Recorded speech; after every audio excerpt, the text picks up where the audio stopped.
আমরা জানতে চাই যে ইস্তেগফার তো আমরা করব, সেটার সঠিক এবং সুন্নাহ পদ্ধতি কোনটি? মাশাআল্লাহ, জাযাকাল্লাহ খাইর, সুন্দর প্রশ্ন। ইস্তেগফার মানে ক্ষমা প্রার্থনা করা। আমরা আল্লাহর কাছে নিজের ভাষায়ও যদি বলি, মাতৃভাষায়ও যদি বলি, আল্লাহ আমার সমস্ত পাপাচার মাফ করে দেন, কত অন্যায় আমি করেছি, আমার জ্ঞাতসারে অজ্ঞাতসারে আপনি সব মাফ করে দিন, এই নিজের ভাষায় আল্লাহর কাছে ইস্তেগফার করলে এটাও ইস্তেগফার। আচ্ছা, কিন্তু ইস্তেগফারের সবচেয়ে উত্তম ভার্সন হলো নবী সাল্লাল্লাহু আলাইহি ওয়াসাল্লামের শেখানো ভাষায় ইস্তেগফার করা।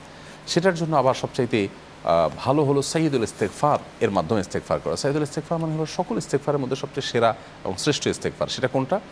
আল্লাহুম্মা আনতা রব্বি লা ইলাহা ইল্লা আনত। হে আল্লাহ, আপনি আমার রব, আপনি ছাড়া সত্যিকারের কোনো মাবুদ নেই। খালাকতানি ওয়া আনা আবদুক, আপনি আমাকে সৃষ্টি করেছেন, আমি আপনার গোলাম।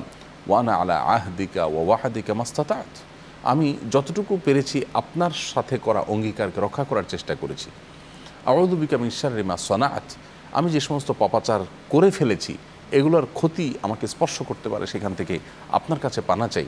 আবু উলাকা বিনিআমাতিকা আলাইয়া আবু উলাকা বিযামবি, আপনি যে নেয়ামত আমাকে দিয়েছেন সেগুলোর কথা আমি স্বীকার করি, আবার আমার যে পাপাচার হয়েছে সেটাও আমি স্বীকার করি। ফাগফিরলি ফাইন্নাহু লা ইয়াগফিরু যুনুবা ইল্লা আনত, অতএব আপনি আমাকে মাফ করে দিন, আপনি ছাড়া কেউ মাফ করতে পারেন না। এই সাইয়্যিদুল ইস্তেগফার সবচেয়ে উত্তম। এটা সকাল সন্ধ্যায়, তারপরে শোয়ার সময় বিশেষ পাঠ করতেন। আমরা যে কোনো সময় পাঠ করতে পারি, রমজান একটু বাড়িয়ে দিতে পারি। এত বড় ইস্তেগফার যদি কারো মনে না থাকে, শুধুমাত্র আস্তাগফিরুল্লাহ আস্তাগফিরুল্লাহ, আল্লাহ আপনার কাছে ক্ষমা প্রার্থনা করছি, এটুকু বললেও কিন্তু ইস্তেগফার হয়ে যাবে। তবে সাইয়্যিদুল ইস্তেগফার পড়তে পারলে বেশি উত্তম। এছাড়া হাদিসে আরেকটা ইস্তেগফার আছে, আস্তাগফিরুল্লাহ আল্লাযী লা ইলাহা ইল্লা হুয়াল হাইয়ুল কাইয়্যুম ওয়া আতুবু ইলাইহি, সেটা একটা ইস্তেগফার। যে কোনো ইস্তেগফার করলে আল্লাহ তাআলার কাছে ক্ষমা পাবো ইনশাআল্লাহ। ইনশাআল্লাহ।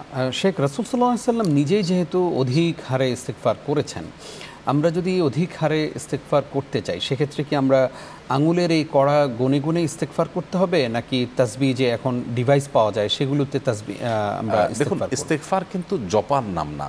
জি, ইস্তেগফার হলো একটা মানসিক অবস্থার নাম। আমরা নিজের ভুল অনুধাবন করে বুঝতে পেরে আল্লাহ তাআলার কাছে সেই ভুলের জন্য মার্জনা চাওয়া, ক্ষমা প্রার্থনা করা, এটা হলো ইস্তেগফার। এইটার জন্য আমরা মুখে আস্তাগফিরুল্লাহ আস্তাগফিরুল্লাহ আস্তাগফিরুল্লাহ জপাটা খুব বেশি ইম্পর্টেন্ট না, এই জপাটা খুব বেশি ইম্পর্টেন্ট না। হ্যাঁ, আমরা সংখ্যা গুনতে পারি যে আমরা ইস্তেগফার করব, কতবার করব, কিন্তু সেই ইস্তেগফারটা হইতে হবে কোয়ালিটি সম্পন্ন।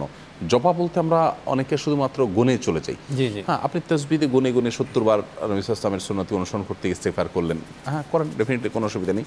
কিন্তু ইস্তেগফার হলো মূলত ভেতর থেকে একটা চেতনা তৈরি হওয়া, ক্ষমা প্রার্থনার জন্য অপরাধ বোধ জাগ্রত হওয়া, আল্লাহর কাছে কায় মনোবাক্যে বিনীতভাবে মাপ চাওয়া। পাশাপাশি মুখে আস্তাগফিরুল্লাহ আস্তাগফিরুল্লাহ যদি আমরা বলি এবং সেটা সংখ্যায় গুনি, তসবিহ বা হাতের করে, কোনো অসুবিধা নেই। বাট এখানে গণার চাইতে কোয়ালিটি দিয়ে, মন দিয়ে আল্লাহর কাছে ক্ষমা প্রার্থনা করাটা হলো মুখ্য। জাযাকাল্লাহ খাইর।